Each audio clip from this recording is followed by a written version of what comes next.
تو یہ میرے خیال میں فنڈامنٹل پوائنٹ ہے. اس میں بھائی صاحب ایک چیز جو میرا انسٹیٹیوشن سے مراد پولیٹیکل انسٹیٹیوشنز ہیں. پولیٹیکل انسٹیٹیوشن تو پھر پارلیمنٹ ہے دیکھیں نا. نہیں یہاں پہ آپ کا جو لوکل گورنمنٹ سٹرکچر ہے, اب راجہ صاحب یہاں بیٹھے ہیں تو یہ ایک لوکل گورنمنٹ کے, ایک ڈسٹرکٹ گورنمنٹ کے میئر رہے ہیں, وہاں ایک سٹی کے میئر کی حیثیت سے کام کر کے آئے ہیں.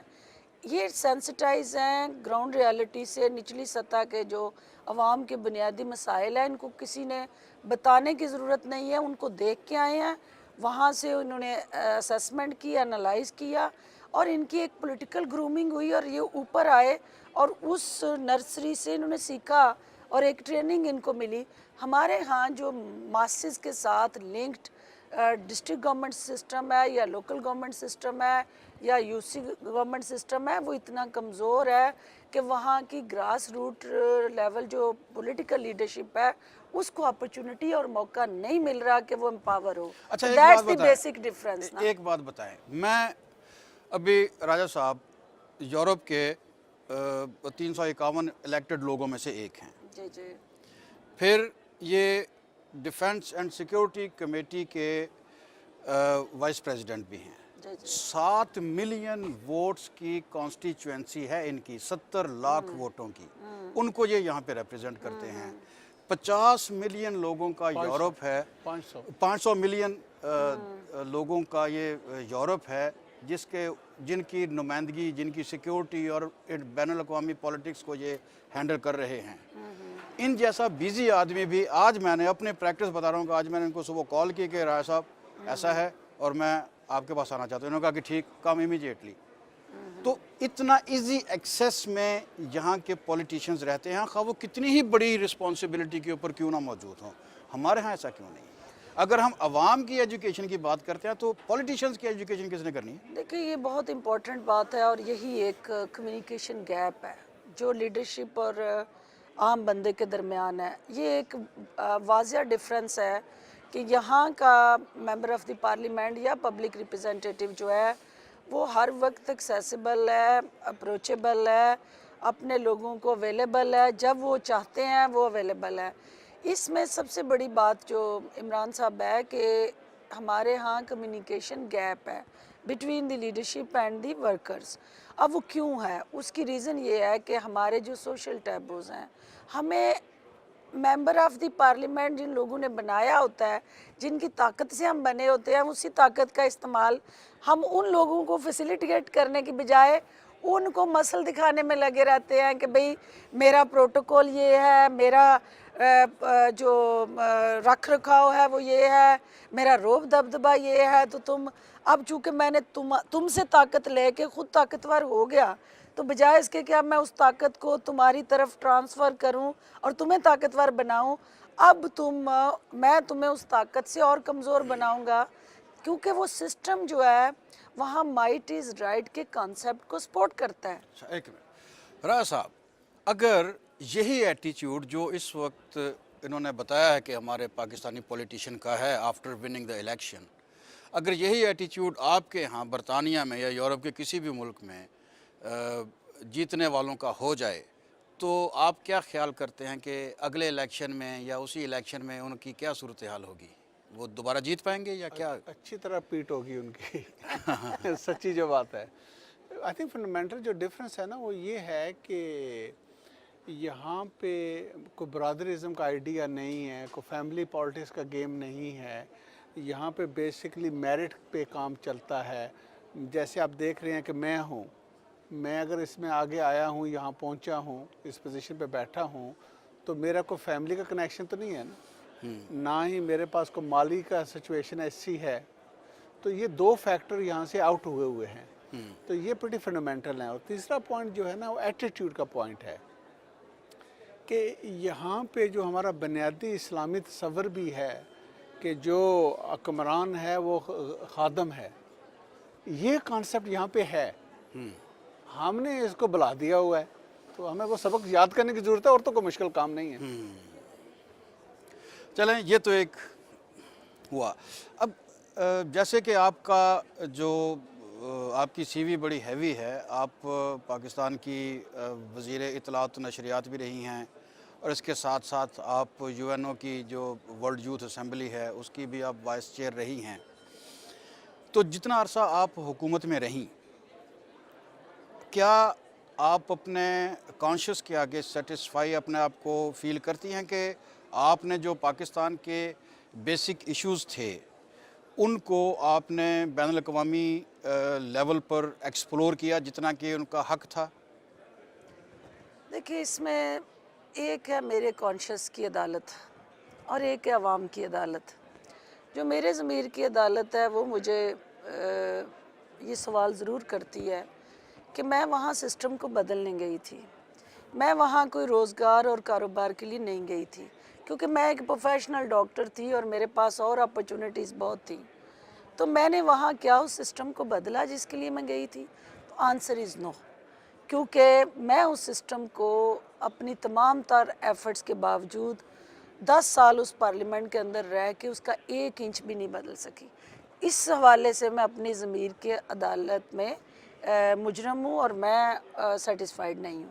اب دوسرا یہ ہے کہ کیا میں نے عوام کی عدالت میں سرخرو ہوئی ہوں؟ کیا میں نے وہ اپنی رسپانسبلٹیز جو عوامی نمائندے کو ادا کرنی چاہیے وہ کی؟ تو اس کا جواب آپ میرے حلقے کے عوام سے لے سکتے ہیں، کیونکہ میں ایک سوشل ورکر تھی، میں نے سیاست تو کی نہیں. اور یہی میرا جرم تھا کہ میں نے وہاں تھانے اور کچہری کی سیاست نہیں کی. میں نے اس کو پکڑا دو اور اس کو چھڑا دو کی سیاست نہیں کی. میں نے وہاں پہ مخالفین کو کچلنے کی سیاست نہیں کی. میں نے وہاں اکراس دی بورڈ وہ اجتماعی کام، وہ جو بیسک نیڈس تھی لوگوں کی، ان کو ایڈریس جناب کیا. لوگوں نے کافی کام کیا، لیکن اچھا جو انٹرنیشنلی اور اس عدالت میں بھی میں سرخرو ہوں. درست، جو انٹرنیشنلی جو پاکستان کے ایشوز تھے، مثلا کشمیر ایک جو پاکستان کا ایک بنیادی مسئلہ ہے، جو جس کی بنیاد پر پاکستان کا ایک بہت زیادہ part of energy in all means اس پہ صرف ہو رہا ہے، اور وہ سٹل وہ ایک ابھی کانفلکٹ موجود ہے اور ہمارے سر پر سوار ہے. اس حوالے سے آپ نے انٹرنیشنلی اس کے اوپر کیا کام کیا، یا آپ سمجھتی ہیں کہ آپ نے اس کو فلفل کیا، اس کی جو ڈیڈز تھیں؟ دیکھیں، کشمیر ایشو کے اوپر بہت امپورٹنٹ رول رہا جو ہمارے جو یوتھ آرگنائزیشنز ہیں، کیونکہ کشمیری یوتھ جو ہے اس کے اندر جو بیسک فنڈامنٹل رائٹس کی وائلیشنز ہیں، جس طرح سے آپ دیکھ بھی رہے ہیں کہ abuse of authority against women and young women especially in Kashmir, جو انڈیا جس قسم کا اگریشن کر رہا ہے. میری کانسٹیچوئنسی لائن آف کنٹرول پہ ہے اور ورکنگ باؤنڈری اور لائن آف کنٹرول پہ اس کانسٹیچوئنسی کے ہوتے ہوئے اس اگریشن کا، انڈین اگریشن کا میں ڈائریکٹ وکٹم ہوں. میرے لوگ وکٹم ہیں. وہ سویلین کیجوالٹیز جو آئے دن ہم لاشوں کی شکل میں، انجرڈ لوگوں کی شکل میں اٹھاتے ہیں. تو جہاں موقع ملا، جہاں پاسبل ہوا، وہ پروٹیسٹ کی شکل میں ہو، وہ کسی ریزولوشن کی شکل میں ہو، وہ کسی انٹرنیشنل ریپریزنٹیشن کی شکل میں ہو، UN فورم ہو یا کوئی پبلک ریپریزنٹیشن ہو، میں نے وہ آواز اٹھائی اور کوشش کی کہ کشمیر کاز کو ہائی لائٹ کیا جائے اور کشمیری جو ہمارے بہن بھائی جس جدوجہد میں مصروف ہیں ان کی مورل سپورٹ اور اونرشپ کو کنٹینیو رکھا جائے.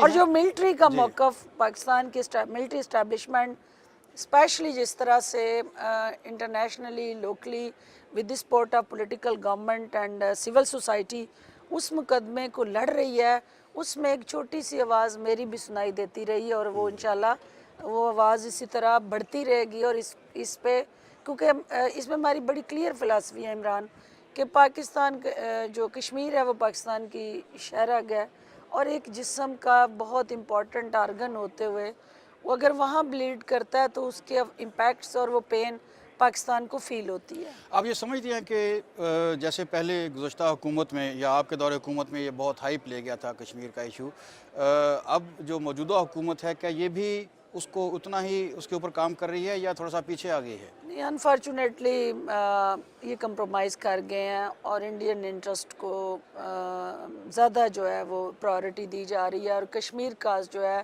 وہ بیک برنر پہ چلا گیا ہے. اور یہ ایک بہت بڑا المیہ ہے. میاں صاحب خود کشمیری ہیں تو میں توقع کرتی ہوں ان سے کہ ایک کشمیری اگر اپنی قوم کا مقدمہ ایمانداری سے نہیں لڑ سکتا تو اس سے بڑا پاکستان کے ساتھ اور کشمیریوں کے ساتھ ظلم اور ناانصافی ہو نہیں سکتی. جی صاحب اسی موضوع پر آپ سے بات کرتے ہیں کہ آپ بینگ اے یورپین پولیٹیشین آپ اس سلسلے میں کیا فیل کرتے ہیں کہ ابھی جو گزشتہ دنوں میں وہاں پہ قتل و غارت ہو رہی ہے, بہت سارے ہزاروں لوگ سڑکوں پر نکلے ہوئے ہیں اور نوجوان لوگوں کو وہاں پہ قتل کیا گیا ہے, اور اس سلسلے میں یورپ کیا موقف رکھتا ہے اس حوالے سے؟ کیا کوئی وہاں پہ کسی قسم کا کوئی فیکٹ فائنڈنگ مشن کوئی بھیجا جا سکتا ہے کسی حوالے سے, یا کوئی کشمیریوں کو زیادہ ایکٹیو ہونے کی ضرورت ہے, زیادہ آگے آنے کی ضرورت ہے؟ آئی تھنک ہمیں اس بات کو دیکھنے کی ضرورت ہے کہ اتنا زیادہ ٹائم گزر چکا ہے, one of the oldest dispute unresolved issue پڑا ہوا ہے, اور جیسے ہماری بہن کہہ رہے ہیں کہ ڈے ان ڈے آؤٹ جو ہمارے مظلوم کشمیری بہن بھائی ہیں وہ سفر کر رہے ہیں, ہائیسٹ کنسنٹریشن ملٹری ہے, نیوکلیئر فلیش پوائنٹ ہے, تو یہ ساری چیزیں ہمیں اس طرف بدو کرتی ہیں کہ ہمیں اس کو ریزولو کی طرف جانا چاہیے. تو I think as a Pakistani government Kashmiri جو ہیں ان کا فرض بنتا ہے کہ جس کو ری ڈبل ایفرٹ کو کرے, اور پھر جو ہمارے کشمیری بہن بھائی, پاکستانی بہن بھائی یورپ کے اندر آباد ہیں, ان کو اس چیز کا بھی ایکٹیویٹ کرنے کی اور زیادہ ضرورت ہے.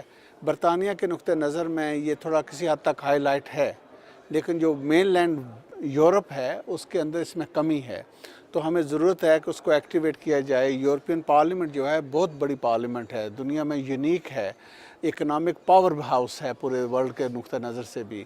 تو اگر ہم اس کو آگے لائیں گے, اس میں اس کو ایکٹیویٹ کریں گے, جس پہ ہم نے یہاں پہ فرینڈز آف کشمیر بھی ابھی تشکیل دیا ہے, تو اس میں ہمیں دو چیزیں آتی ہیں. ایک تو یہ ہے کہ یہ یونیک اس لحاظ سے بھی ہیں کہ یہ نوبل پیس پرائز ونر ہے ایز اے انسٹیٹیوشن, کہ جس کا بنیادی پوائنٹ یہ ہے کہ ہم پیس کو پروموٹ کرنا چاہتے ہیں.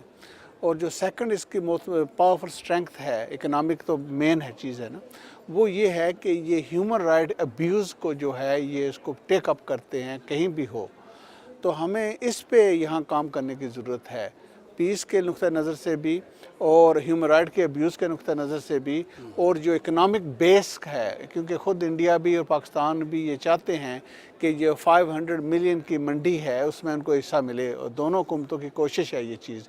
تو ہمیں اس کو کنیکٹ اپ کرنے کی ضرورت ہے کہ بے شک ہم بھی چاہتے ہیں جو چیزیں ہوں, لیکن یہ جو چیزیں ہمارے اصولوں کے خلاف ہیں اس میں ہم رول ادا کر سکتے ہیں جو پاکستانی کشمیری آباد ہیں.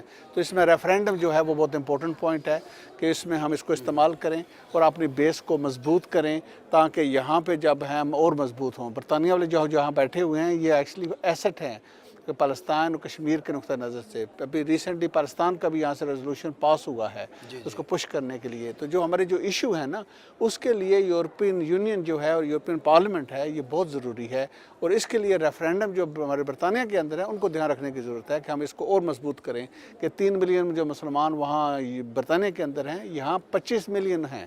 تو یہ مل کے, اور اگر ترکی بھی ہو جائے, کوسوو بھی ہو جائے, بسنیا بھی اس کے اندر آ جائے, تو ایک بہت بڑی سائزبل کمیونٹی ہماری بن جاتی ہے, اور جو جیو پالیٹکس ہے یہ بدل جاتی ہے, آواز بھی مضبوط ہو جاتی ہے اور افیکٹو ہو جاتی ہے. جی جی.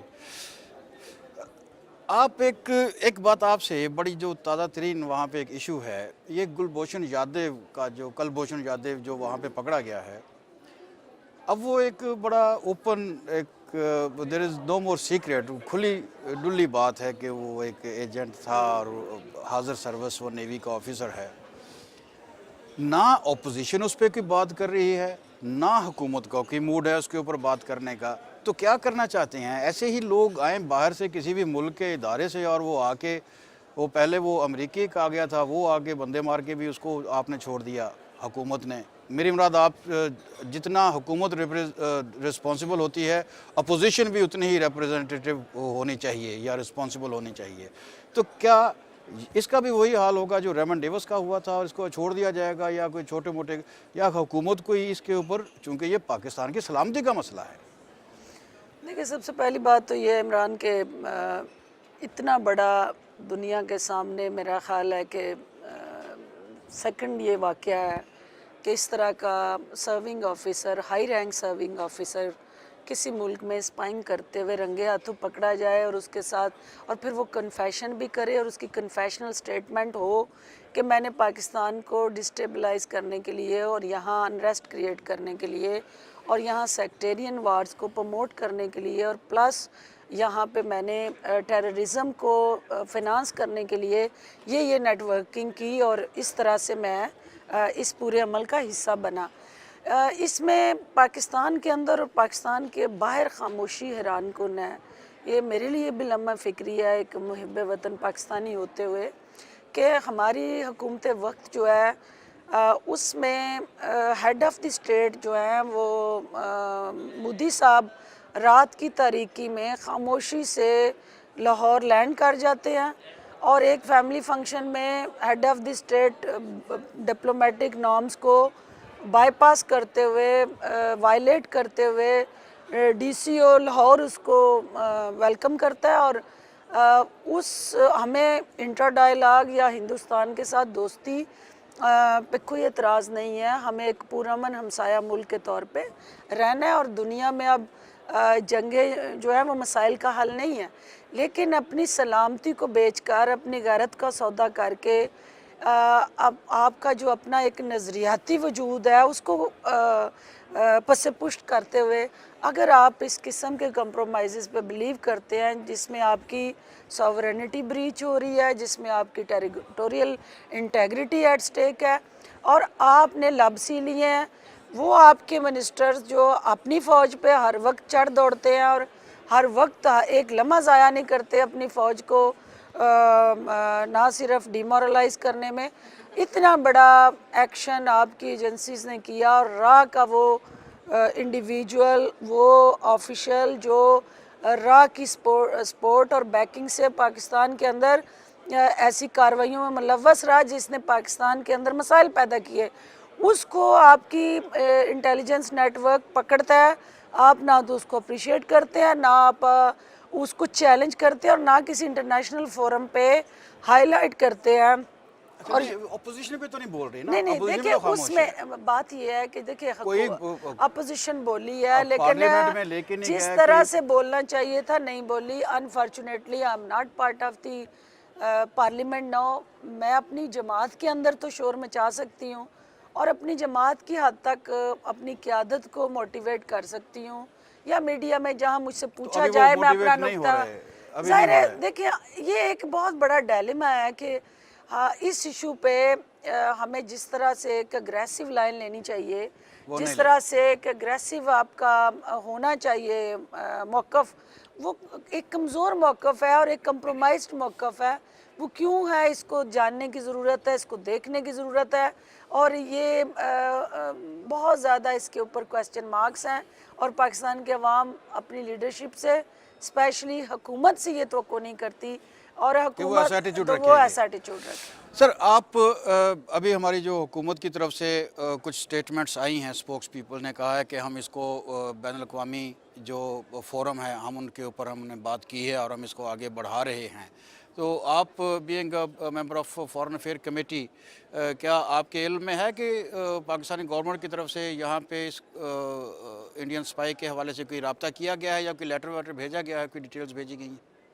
جی میرے علم میں نہیں ہے، لیکن پہلی تو بات یہ ہے نا کہ اگر گھر والے شور نہیں کریں گے تو باہر والے تو شور نہیں کریں گے نا، جی ہاں، بالکل ایسا۔ تو یہ اس کو سارٹ کریں۔ دوسری پوائنٹ یہ ہے کہ ہمارا یورپین پارلیمنٹ کے پوائنٹ آف ویو سے تو ہم چاہتے ہیں کہ ساؤتھ ایشیا کے اندر جو ہے اس میں امن ہو، اس میں ٹیررزم ختم ہو، اور اس میں کوپریشن بڑھے، اور اس میں پروسپیرٹی آئے، اور یورپین یونین ان کے لیے بہت اچھا اگزامپل ہے کہ یہاں بھی جنگیں ہوتی تھیں، تو انہوں نے اس فیصلہ کیا کہ جنگوں سے کام بہتر نہیں ہوتا بلکہ آپس میں بیٹھ کے مل کے کام کرنے سے بہتر ہوتا ہے۔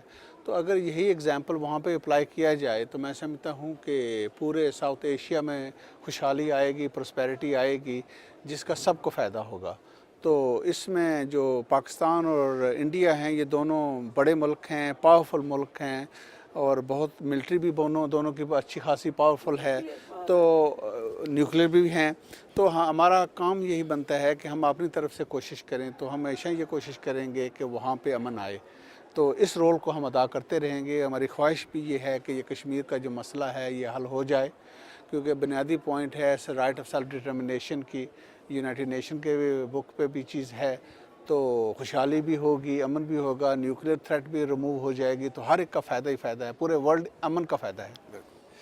اب ایک آخری نقطہ, چونکہ ٹائم بھی بہت کم رہ گیا ہے, we have just 5 more minutes. اب یہ کہ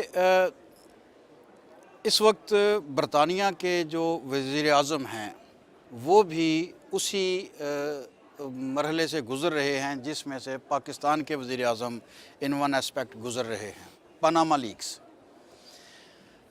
ابھی آپ کا جو کل ہی وہاں پہ ایک بہت بڑا مظاہرہ ہوا ہے, بلکہ مسلسل مظاہرے ہو رہے ہیں, آپ کے جو وزیر اعظم ہیں ان کی جو سٹیٹمنٹ ہے وہ بتا رہے ہیں کہ میرا بہت مائنر سا تھا, وہ میرے فادر کی تھیں اور پھر ان کی والدہ نے ان کو کوئی 2 لاکھ پاؤنڈ غالباً ان کو گفٹ کیے ہیں, کوئی اس ٹائپ کی چیز. تو کیا ہے اپوزیشن کا وہاں پہ کیا موقف ہے اور کیا ایٹیچیوڈ ہے ٹورڈز دا گورنمنٹ, کہ کیا وہ ڈیمانڈ سے استعفیٰ کر رہے ہیں؟ جی کچھ لوگ کر رہے ہیں. میں اپوزیشن پارٹی سے ہوں, لیکن میں یہ کہوں گا کہ جہاں تک ابھی تک چیز سامنے آئی ہے اس میں پرائم منسٹر کا ڈائریکٹلی کوئی انوالومنٹ نہیں ہے, انڈائریکٹ بینیفٹ کی بات آ رہی ہے, لیکن اس پہ بھی اچھا خاصا اس پہ شور ہے. لیکن جو مین پوائنٹ میرے سمجھ میں ہے نا وہ یہ ہے کہ یہ جو ساری چیز ہے, جو بھی لوگ انوالوڈ ہیں, چاہے وہ برطانیہ کے ہیں یا پاکستان سے ہیں یا دنیا کے کسی اور حصے سے ہیں, تو پہلا سوچنا تو ہمیں یہ چیز چاہیے نا کہ یہ ساری حرکت کرنے کا مقصد ہی کیا ہے, کیوں کرتے ہیں, ان کی موٹیویشن کیا ہے, ضرورت کیا پیش آتی ہے. دیکھیں نا ایک سیدھے راستے کو چھوڑ کے آپ گمو کی چیزیں کر رہے ہیں, تو اس کا ایکچولی مقصد کیا ہوتا ہے. تو وہ یہی ہے کہ ٹیکس اوائڈنس کا چکر ہوتا ہے کہ ہم یا تو غلط پیسے کو ادھر ادھر کرنے کے کھیل ہے, تو یا ٹیکس نہ دینا پڑے. تو دونوں طرف سے یہ ظلم کی بات ہے. اگر آپ ٹیکس بھی نہیں دینا چاہتے, آپ کو اتنا مال بھی ہے, تو اس کا مطلب ہے نا آپ غریبوں کے خون کو چوس رہے ہیں نا, کہ اگر وہ ٹیکس دیں گے اس سے وہ جتنی فیسلٹیز ہیں وہ غریبوں کی خوشحالی کی طرف آئے گی نا, کام ہوگا, بہتر ہوگا. تو یہ وہ جو روڈ کو ٹھیک کرنا ہوتا ہے, جو ہاسپٹل کو کرنا ہوتا ہے, ایجوکیشن کو کرتا ہوتا ہے, اپنے ڈیفنس سیکیورٹی کا کرنا ہوتا ہے, یہ وہی بجٹ ہے نا. جب ٹیکس کرتے آپ نے تو یہ مورلی کیسے ایکسیپٹیبل ہے. اس لیے آپ دیکھتے ہیں کہ آئس لینڈ کے پرائم منسٹر نے ریزائن کیا ہے. تو یہ بھی اچھی نشانی ہوتی ہے کہ جب بھی اگر غلطی ہو جائے, انسان سے غلطی ہو جاتی ہیں, تو اس کا پھر یہ پہلا پوائنٹ ہے, یہ نہیں کہ اس کو کور کرنا شروع کر دے, بلکہ اس کا اصل چیز یہ ہے کہ ہینڈز کرے کہ ٹھیک ہے غلطی ہوئی ہے. اور ہم اس پہ یہ کوشش کر رہے ہیں کہ یورپین یونین کے نقطہ نظر سے کہ ان چیزوں کے لوپ سب جتنے ہیں اس کو ٹائٹ کیا جائے, تاکہ جو بھی بڑے ملٹی نیشنل کمپنی ہیں یا انڈیویجول ہیں یہ اپنے حق کا ٹیکس ادا کریں. یہ ضروری ہے ہمارے لیے. تو انشاءاللہ آپ دیکھیں گے برطانیہ کے اندر بھی قانون بدلے گا اور یورپین یونین کے اندر بھی اس ساری چیز کو ٹائٹ کیا جائے گا. تو امید کرتا ہوں کہ ہمارے ملکوں میں بھی یہ چیز ہونی چاہیے. آپ بتائیں جی, آپ کے ملک کے جو وزیر اعظم, ہمارا پاکستان کے جو وزیر اعظم, اور ان کے علاوہ اور بھی کافی سارے نام ہیں اس میں شامل, ناٹ اونلی پرائم منسٹر, لیکن وہ کہتے ہیں نا کہ جو لیڈر ہوتا ہے وہ زیادہ نظروں میں آتا ہے. بات بھی اسی کے حوالے سے ہوتی ہے کہ ان کے جو یہ کھربوں ڈالر ان کے کھاتے میں پکڑے گئے ہیں, جو 1993 سے آن ورلڈ مسلسل ایک شور اٹھ رہا ہے, ان کے حوالے سے پارلیمنٹ میں بات کی گئی, ریفرنسز دائر کیے گئے, عدالتی فیصلے بھی آئے, لیکن سٹل وہ سارے پیسے اب ان کے وہ بچوں کے نام پر ہیں اور وہاں پہ کچھ نہیں ہو پا رہا. اپوزیشن بھی متحد نہیں ہے, وہ کسی نقطے پر آ ہی نہیں رہی. کیا اپوزیشن بھی چور ہے؟ کیا وہ بھی وہ ٹیکس کے چکر میں ہیں؟ اور کیا ان کے بھی اپنے یہ سارے کھاتے موجود ہیں؟ اسی لیے وہ یہ کیا چکر کیا ہے, آپ ذرا بتائیں, آپ وہاں سے آئیے. دیکھیں عمران, سب سے پہلی بات تو یہ ہے کہ آپ نے 2 ملکوں کی لیڈرشپ کا کمپیریزن کیا. ایک پرائم منسٹر آف برٹن ہے اور ایک پرائم منسٹر آف پاکستان ہے. دونوں کو جب آپ دیکھتے ہیں تو دونوں کے ممالک دونوں پبلک ریپرزنٹیٹیوز ہیں اور ڈیفینیٹلی ایک ووٹ کی اسٹرینتھ سے پرائم منسٹرز ہیں.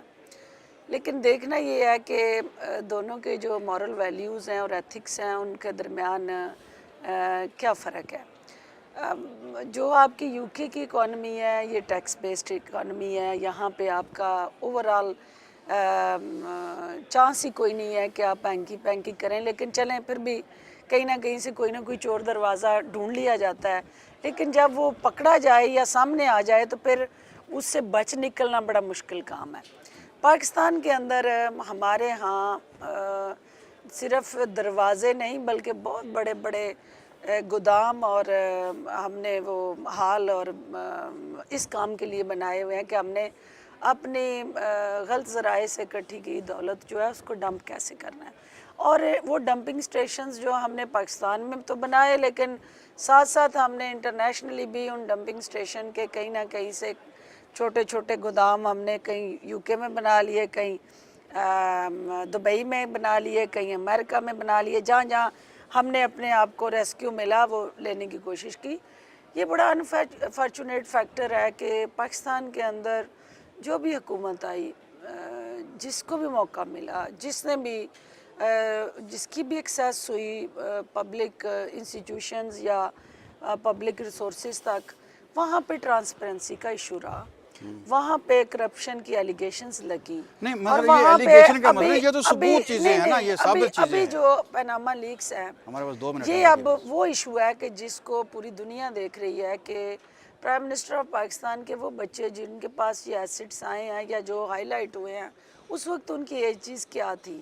13-14 سال کا بچہ اگر آف شور کمپنیز کا مالک بنتا ہے اور بلینز آف روپیز اس کے اکاؤنٹ میں آتے ہیں، تو پاکستان میں تو اب ہر ماں اپنے 13-14 سال کے بچے کو کہتی ہے کہ بھئی تو اتنا نکم ہے کہ آج بھی ہم سے مانگ رہا ہے. وہ دیکھو وہ حسن حسین اور مریم نے کس طرح سے اس عمر میں اتنے بلینز کے ایسٹس بنا لیے.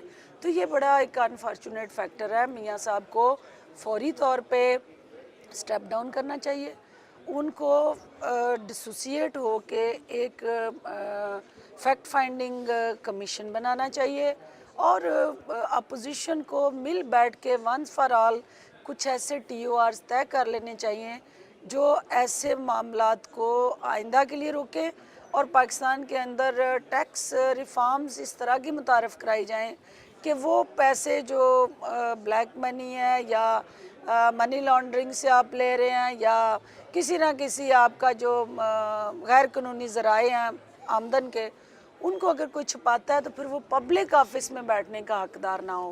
اور وہ اکاؤنٹیبلٹی کا میکانزم، کیونکہ ایک سیاسی ضرب عضب جو ہے نا وہ سیاسی جماعتوں میں بھی ہونی چاہیے، اور ایک ایسی ضرب عضب کہ جس میں اپنی اپنی صفوں میں کرپٹ ایلیمنٹس جو ہیں ان کی صفائی ہو، اور وہ بال صفائی اگر سیاسی جماعتوں نے خود نہ کی تو میں دیکھ رہی ہوں کہ پھر وہ کوئی اور نہ کرنے آ جائے. نہیں لیکن مسئلہ یہ ہے کہ اور وہ انفارچونیٹ ہوگا کہ پھر سسٹم ڈی ریل ہوتا ہے، انڈیویجولز کی ضد، انڈیویجولز کے ذاتی ایکشنز جو ہیں وہ پھر سسٹم کے اس کی زد میں آتا ہے، اور پھر ہم پیچھے چلے جاتے ہیں. جناب مجھے یہ بات بتائیں کہ جس کے اوپر الزام ہے، آپ کے ہاں کبھی ایسا ہوا ہے کہ کسی ایک بڑے نمایاں شخص کے اوپر کوئی الزام ہے، وہ اتھارٹی بھی ہے، وہ اپنے خلاف انکوائری کے لیے خود ہی انویسٹیگیشن کرے، خود ہی بندوں کو نومینیٹ کرے، اوپر وہ سٹل وہ خود بیٹھا ہوا ہے، کہا ایسے کسی طریقے سے انصاف کا کانسیپٹ کلیئر ہوتا ہے کوئی؟ نہیں، کانفلکٹ نظر آ رہا ہے اس میں، لیکن میرے خیال میں پوائنٹ جو ہمیں سمجھنے کی ضرورت ہے نا کہ ہمارے فیوچر جو دیکھیں، میں یورپین ہوں لیکن مجھے پاکستان کے ساتھ محبت ہے، میں چاہتا ہوں پاکستان خوشحال ہو، ترقی کرے. تو اس میں سمپل سا پوائنٹ ہے کہ ڈائریکٹ ریلیشن شپ ہے سکسیس، پروسپیرٹی کی، ترقی کی اور کرپشن کی. جس ملک کو بھی آپ میجر کر لیں دنیا میں، جس ملک میں کرپشن کم ہے اس میں یہ خوشحالی بڑھے گی، ترقی بڑھے گی. جس ملک میں کرپشن زیادہ ہے اس میں خوشحالی اور یہ چیزیں ہیں یہ کم ہوں گی. تو یہ وہ ریلیشن شپ کو ٹھیک کرنے کی ضرورت ہے. اس میں میرے خیال میں جتنا عدالتیں مضبوط ہوں اور صحیح انصاف ادا کریں تو یہ وہ ضرورت ہے. اگر مجھے یقین ہے، میرا ایمان ہے اس پوائنٹ پہ کہ اگر 5 سال بھی عدالتیں میدان میں آ جائیں، صحیح انصاف دیں، چاہے بڑا ہے چاہے چھوٹا ہے، تو پاکستان آپ دیکھیں گے ٹرن اراؤنڈ ہو جائے گا. پاکستان اللہ نے اتنی نعمت دی ہوئی ہے، اتنی ایبلٹی دی ہے کہ جس طرف یہ رخ کریں اس کو بدل سکتے ہیں. یہ ایبلٹی ہے ان میں، پر ڈائریکشن کی ضرورت ہے. بہت شکریہ راجہ صاحب آپ کا ٹائم دینے کا، اور بہت شکریہ ڈاکٹر صاحب آپ کا. ناظرین، بات یہی آتی ہے کہ انصاف ہی ایک ایسا بنیادی ایلیمنٹ ہے کہ اگر صحیح طریقے سے انصاف ملے بنیادی سطح سے لے کر اوپر والی سطح تک، تو تبھی معاشرے خوشحال بھی رہ سکتے ہیں اور زندہ بھی رہ سکتے ہیں. عمران چودھری کو اجازت دیجیے.